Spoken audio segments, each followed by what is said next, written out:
સુરતમાં માંગરોળના ચકચારી સામૂહિક દુષ્કર્મ કેસમાં કોર્ટે બંને આરોપીને છેલ્લા શ્વાસ સુધી આજીવન કેદની સજા ફટકારી છે। 4.5 મહિના પહેલા નવરાત્રી સમયે કોસંબા પોલીસ સ્ટેશન વિસ્તારમાં સગીરા પર થયેલા ગેંગરેપ કેસમાં કોર્ટે ઝડપી ટ્રાયલ ચલાવી માત્ર 130 દિવસમાં ચુકાદો આપ્યો છે।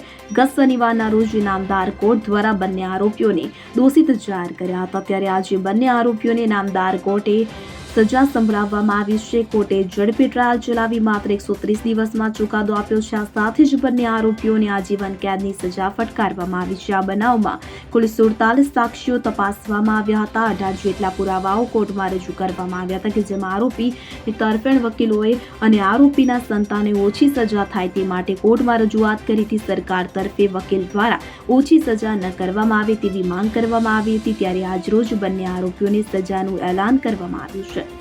Bureau report CN24 news.